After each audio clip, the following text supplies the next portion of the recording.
இன்றே டவுன்லோட் செய்து உங்கள் ஃபேவரட் ஷோக்களை என்ஜாய் பண்ணுங்க. இது பாருங்க, நான் தடங்கல் பண்றதா தயவு செஞ்சு யாரும் நினைக்காதீங்க. இங்க நடக்கிற சடங்கை விட எனக்கு வர்ஷினியோட ஹெல்த் தான் ரொம்ப முக்கியம். அவ நல்லா இருந்தா தானே இந்த கல்யாணமே நடக்கும். ஏன் இசை இவ்ளோ தூரத்துக்கு போறா? தப்பா இருக்கே.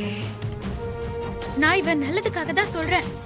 அது புரிஞ்சுக்காம ஃபோர்ஸ் பண்ணி அவளை விழுந்து கும்பிட சொல்றதெல்லாம் தப்பு. அது இவ ஹெல்த்த பாதிக்கும். அதானே, ஒரு தடவை தரையில விழுந்து கும்பிட்டா என்ன? இதெல்லாம் சடங்கு சம்பிரதாயம் தானே. அத்தை, நீங்க கொஞ்சம் பேசாம இருக்கீங்களா? நீ வா வர்ஷினி. அக்கா இசை ஒரு நிமிஷம். ஐயரே, வர்ஷினிக்கு இப்ப கொஞ்சம் உடம்பு சரியில்லை. இந்த நேரத்துல சாமியை கீழே விழுந்து கும்பிட்டாகணுமா என்ன? அப்படியெல்லாம் ஒண்ணும் இல்ல தம்பி. கடவுளை மனசார கும்பிட்டாலே போதும். கேட்டீங்களா அத்தை? எல்லாரும் கேட்டீங்களா? சாமிய மனசார வேணாலே போதுமா?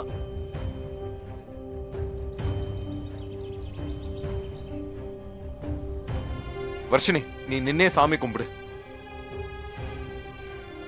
வர்ஷினி, விஷால் தான் சொல்றாருல்ல, நீ மனசார வேண்டிக்கிட்டு உள்ள போ.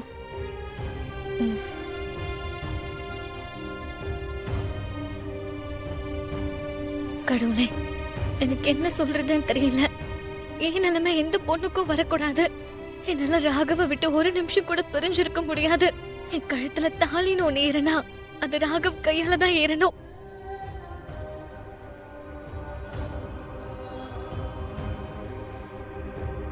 வா.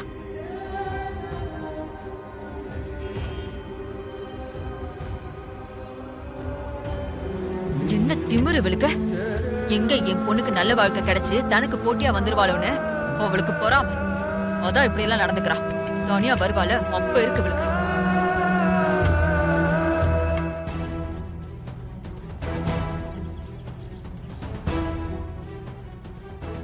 அக்கா, நீங்க ஒண்ணு யோசிச்சீங்களா?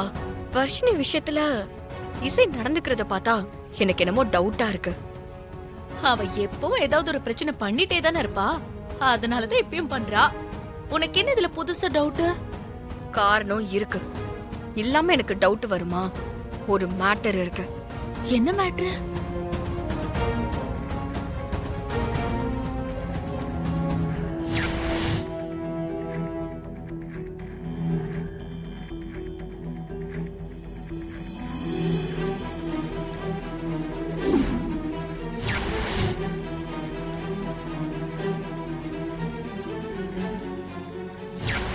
வர்ஷினி வயித்துல சின்னதா ஒரு கட்டி மாதிரி இருக்கு.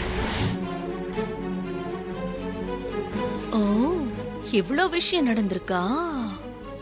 அப்ப நீ சொன்ன மாதிரி ஏதோ ஒண்ணு இருக்கு. ஏய், இப்ப நீ இந்த விஷயத்த சொல்லிட்டல, இனிமே நான் அந்த இசைய உன்னிப்பா கவனிக்கிறேன். வாங்க.